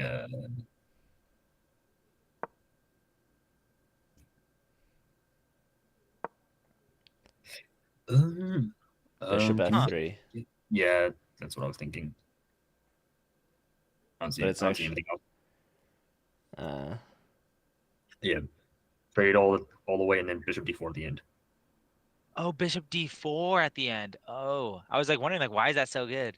I think Mitch probably sees it. He's burning to. No. What? Huh? Okay, just bishop e3 if anything, or I guess that. What is happening? Maybe f6, I guess. I mean, the B4 pawn is hanging, right?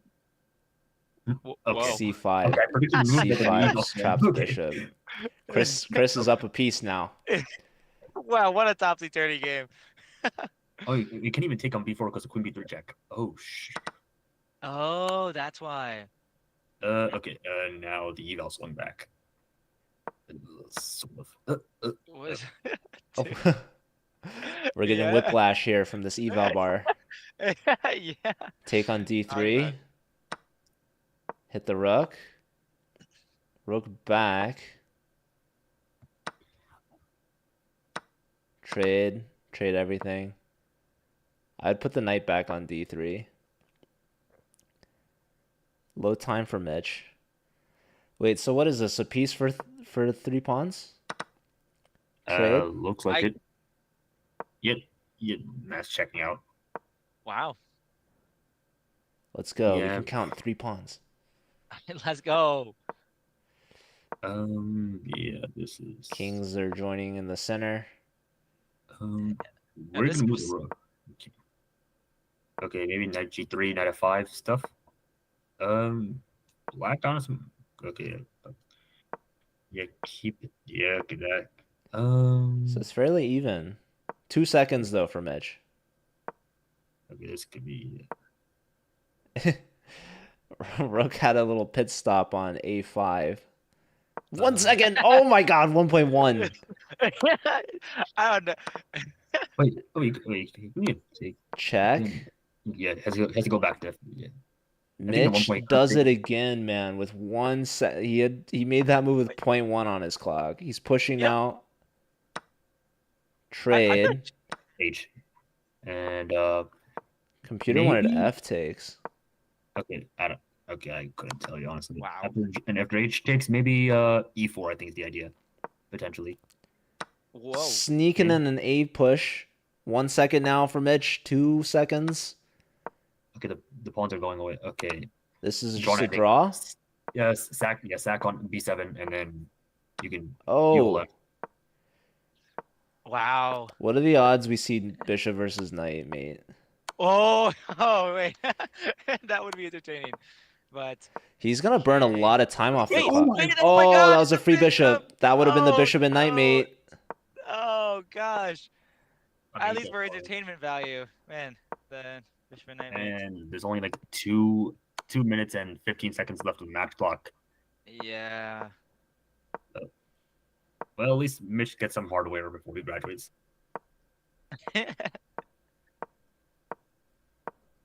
Okay.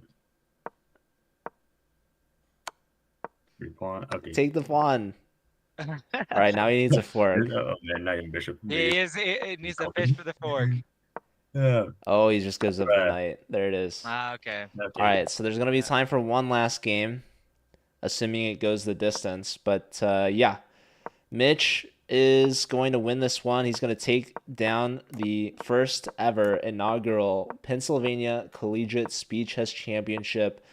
He's going to be the final, and his teammate, fellow club member at Lehigh University, Chris, is going to take second place. So we're going to have player interviews. I don't know who we want to talk to first.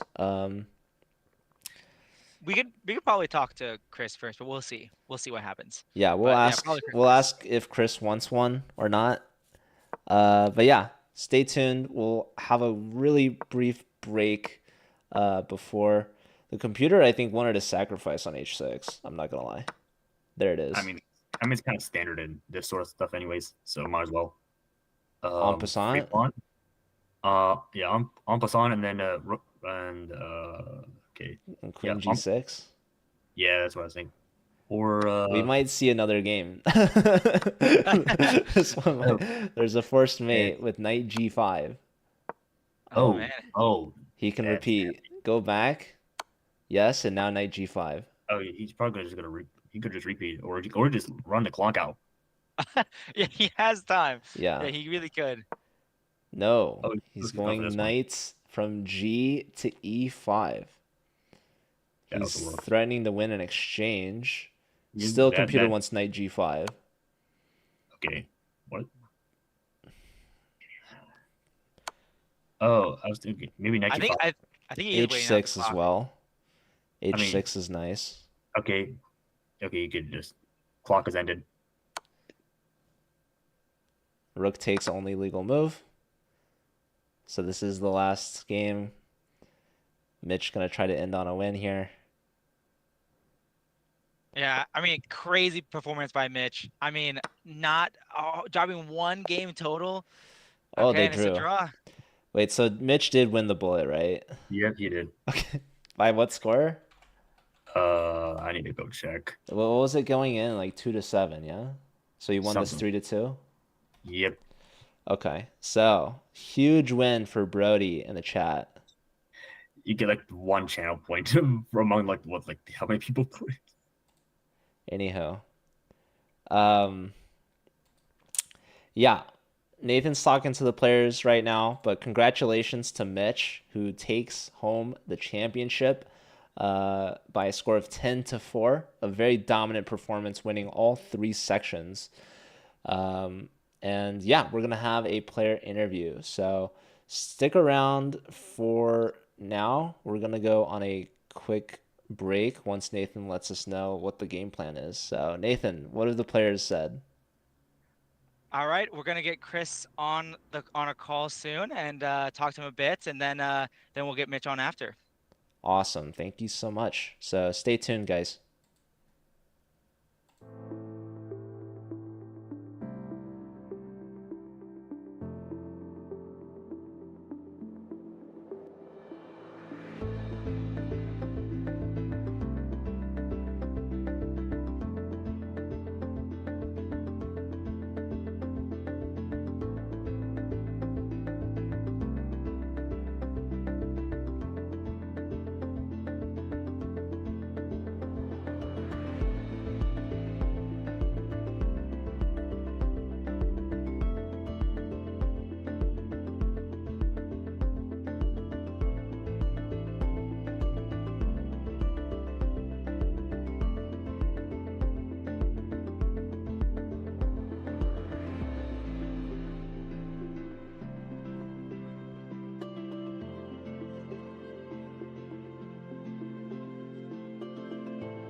Hello, everyone, and welcome back to the conclusion of the Pennsylvania Collegiate Speed Chess Championship Finals. We're interviewing Chris here, who got second place, losing to the champion, Mitch. Yeah, Nathan, you want to ask him our first question? I mean, firstly, I gotta ask, how do you feel? I mean, especially in the early parts of the match. I mean, it was so close. You were so close to getting some of those early wins. I mean, just how do you feel overall? Yeah, it just feels like a lot of the games slipped away. I mean, Mitch is a really strong player. I got good-ish positions out of the opening, it seems, and managed to lose a lot of them. So, it just happens. He's very tricky, obviously. Yeah, and I mean, such is life, right? Yeah, no, but especially after this early game where, what was it, game 2, game 3, I'm up a piece in the game, I draw. Oops. It felt like that didn't, really get the ball rolling right. But I was happy to at least get playable, or in most cases more than playable positions out of the opening. It sort of feels like the reverse of the rest of my matches where I would get losing positions and then hope to not lose them. But yeah, no, definitely, very topsy-turvy for me. So Yeah, it's tough. He's a very tough opponent. I know from experience. right, first round, right? Yeah. Nathan, did you play him? Well, I played Mitch, yeah, in the round of 16. Oh, okay. I didn't know you also played it. I knew you were organizing, but okay, that's funny. Yeah. But Jeffrey actually played against Chris in the semifinals, and Chris ended up winning that one. So Jeffrey, maybe you have some questions for By this uh, one. your Victor. So what was your match strategy heading into this? Because you know that Mitch plays a bunch of different stuff. Match strategy. So I wanted to play good chess moves. That was a big one for me. No, other than that, I mean, I prepared against this Alekhine, obviously. Like I prepared this 4 pawns thing. Got what I thought was a great position and then lost quickly. So maybe not quickly, lost a long game, and then he never went back to it. So I guess that was a success, right? Because I saw in his match against Michael, he plays this especially at the end, plays this dubious PSAC and just, or maybe it's not dubious, maybe his prep is great, I don't know, but plays this PSAC and just kills him. So I'm like, yeah, hopefully that's not going to happen. So, prepped this long line from the game, I think, Naroditsky Robson, one of those US championship games, or Robson Naroditsky, I should say. That's a fun game. Yeah, with this King H1 or whatever in the Alekhine. So that was the preparation. But in terms of strategy, I mean, I just wanted to keep getting to good positions and just, hope eventually they went my way, right? Toward the beginning of the bullet, I was like, well, we're probably going to play 5 or 6 games, so I kind of have to win all of them. So, I mean, at this point, losing every game is essentially the same thing as playing slowly and winning 3. So, you just gotta go for it. So I just started playing, quickly and things like this. But yeah, no, overall, he was, his play was very effective. And I've played Mitch a lot as well, as fellow Lehigh compatriots, and also we've played, USCF tournament games and things like that. So yeah, just a fun match overall. Awesome. Not too much strategy. Well, you mentioned it. He's your fellow teammate, club member at Lehigh University, and I wanted to ask, you guys got some talented players that are getting first and second. Do you guys plan on playing in the Collegiate Chess League next season? I hope so. I mean, I got here. I'm a freshman. I'm a first year. I got here, and I was kind of shocked to hear that we didn't have a CCL team at all. Yeah. So I hope so. Hopefully, eventually we can communicate with the leadership to get that set up. And even if it's me setting it up, that would be totally fine. So we'll do some communication. I would love to do CCL. Maybe get myself some freechess.com stickers. I don't have to keep stealing from Michael. Stuff like that. I need the it's all about the merch, really. It's not the chess competition, it's all the merch. So that's good. Yeah. So I hope to answer your question. Yeah, well, you would actually get more merch from our ambassador program than from the Collegiate Chess League. So okay. So it's all about the ambassador program then. Exactly. Okay, all right. Yeah. Screw CCL. All right. What I need. Okay, good to know. This is good. Thank you.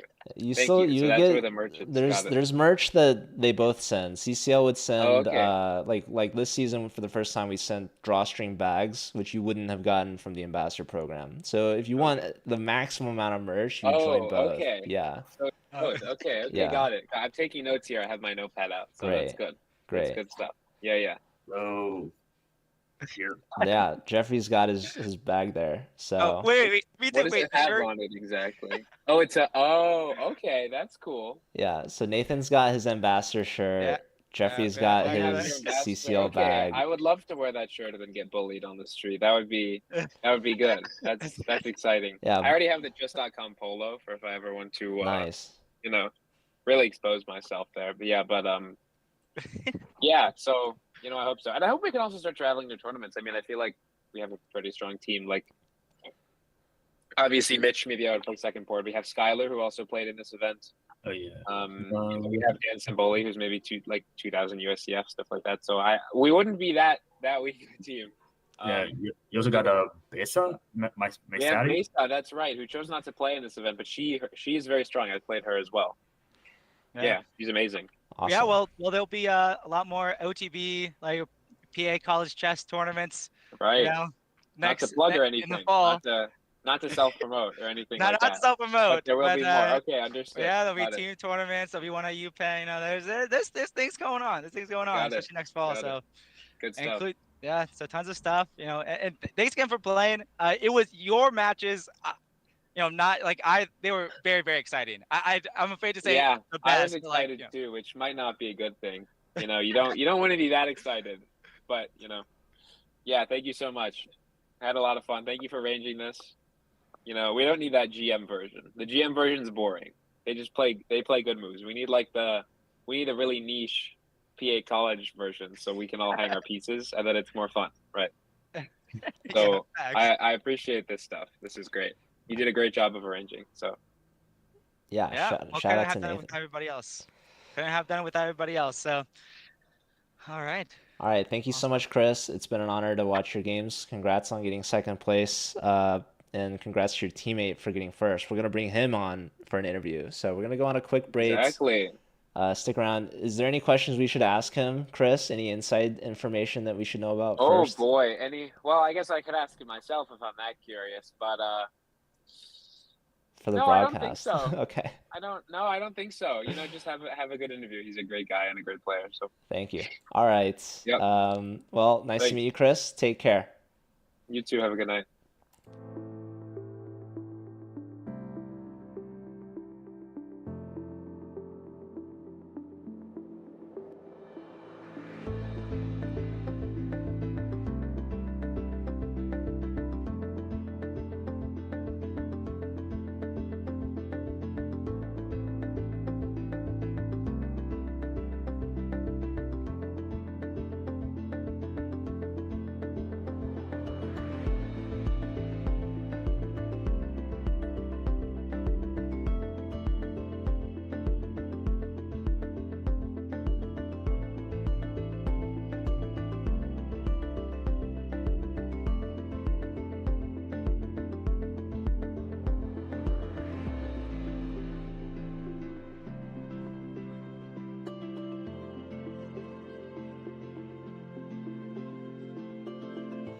Hello, everyone. Welcome back. We have the inaugural winner of the Pennsylvania Collegiate Speed Chess Championship, National Master Mitch Fishbein. So, welcome, Mitch. Congratulations. Yeah, I'll let Nathan ask the first question. Well, Mitch, I just got to ask, how do you feel? You know, about your match against Chris and maybe about the whole tournaments overall. Yeah, I'm really happy. You know, like I was always watching the Speed Chess Championship with like Carlsen and Nakamura, and I loved watching those. So just to get a chance to play this format, really exciting. And it's definitely my favorite format of blitz matches. It's super fun. Yeah, love to hear it. I think it's a very fun format too. So absolutely. Yeah. And how did you feel about like your match specifically against like Chris? Like what can you take me through how you felt in the 5+1 and like going into the 3+1? Well, I started off on a sort of the wrong foot. I played the Alekhine and he whipped out some incredible opening preparation. And I was on the back foot the whole game pretty much. And basically it just came down to his time scramble. So that was not good. Then I stopped playing that. So that's good on him. He refuted it pretty convincingly, even if you didn't finish me off. But yeah, after that, I tried to just play solid, not get a losing position out of the opening, and a few times in the game tried to find something a little bit offbeat. So yeah, essentially it was just trying to be practical, not get too low on the clock, although I don't think I managed that too well. But yeah, it was a lot of fun. He's a really resourceful player, so it's really fun to play against him. The scoreline doesn't reflect his play at all. I mean, I played him over the board also and super resilient. So yeah. Awesome. Yeah.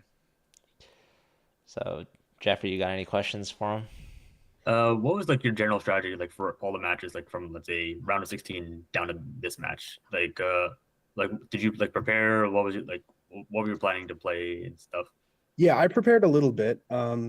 a lot of times I was looking to try to get some King's Indian structures that I was more familiar with. For this match, I decided to play 1e4 for most of the time and play this kind of slow Ruy Lopez position. But every match was a little bit different. I was trying to find something that was comfortable to play in blitz, not too complicated. If I go into some extremely theoretical line, then it's easy to kind of mess something up, and it sort of, it makes it a lot more hard. It makes it more difficult to play. So I was trying to keep the games relatively simple, and yeah, that's about it. Yeah, like a quick disclaimer, like you actually played my teammate in like the quarterfinals, Harry. Yep. So he did kind of ask me like, what did you play? So we've played against each other in the blitz pool a few times, like maybe like pandemic maybe. So I kind of just relied on that and like showed him, knows that you play the King's Indian. So I kind of just sent him a line of the King's Indian, but it's not a super theoretical line. It's like some Leela back prep. So but like he was like, this, I'm not playing this. He did not want to play the King's Indian. So I was like, yeah, let's go figure. He was also playing Genshin while playing your match. Yeah. Yeah, I Trolling. think it's important to have options in the opening, because if you just play the same thing, you're really predictable. And then, yeah, you have to have at least two options with both colors. That's my feeling.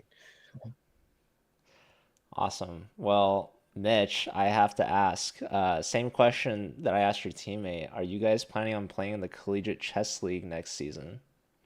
I hope so. I'm a senior. I'm graduating this May, but I hope they put something together. I think like Chris will probably be on board one, and it'll be a really strong team. I think we have several experts and strong A players, so it's yeah. I think Lehigh has a ton of potential to play well in the CCL. Oh, so you're graduating. Well, congrats on graduating and winning this championship, of course. I wanted to ask another question. Obviously, Chris took down Jeffrey. He could have been your finalist opponents. Did you prep at all for Jeffrey, or did you help Chris prep at all? No, not really. I looked a little bit at different openings, but I didn't really do any prep until I knew for sure who my opponent would be. That makes a lot of sense. Yeah. Well, From what I heard from Chris, like when we did like Nathan did an interview for the semifinal match, like Chris said that he was kind of busy during that time, so he just asked like a master like that plays in a lot of Lehigh Valley tournaments, Peter Minier. Okay.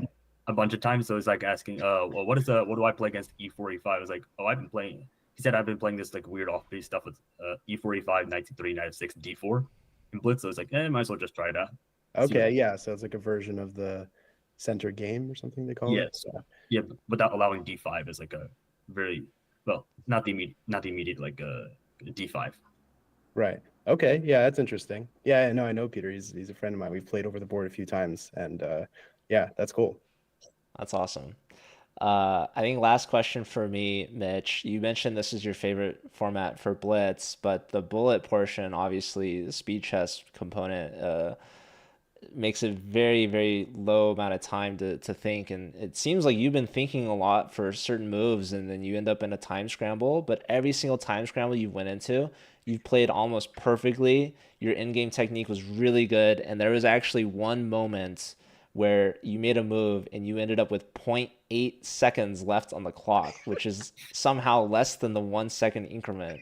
I wanted to ask if you even noticed that. Did you see that you had 0.8 seconds left after you made a move? No, and yeah, I have no idea how that could happen. That's pretty funny though. Yeah, I that's pretty funny. Yeah. The bullet stuff, 1+1 honestly feels more like a fast blitz. Like with the increment, it's so different from just 1+0, So it's, yeah, for me, I prefer 1+1 a lot. Like I'm playing on the trackpad, so it's it's hard to make a lot of pre-moves in a row. Wait, you're playing on Wow. trackpad? Yeah, but I always play on trackpad, Oh so it's my like I'm goodness. used to it. Yeah. Wow. Well, actually, Jeffrey made a good note earlier during the stream that like you play in Title Tuesdays sometimes, and like maybe you're kind of used to that +1 increment. Do you think that helped you at all? A little bit, yeah. I haven't played in a while, but yeah, the +1, like, yeah, it's takes a little bit of getting used to, but once the match starts and you get in the flow, it feels pretty natural. Do you? I don't know if I if I was good about making this announcement, but like you do win a plaque. Where you gonna put it? Got a place to put it at all? I got I have a place I'm thinking of. Yeah, Nice. yeah, right above the fireplace, maybe. That's awesome. Well, any more questions for our champion here? No? Well, congratulations, Mitch. It's a pleasure to meet you, and good luck in the future. I guess you're graduating, so can't play in the CCL anymore unless you go to grad school, maybe. But yeah, definitely stay in touch.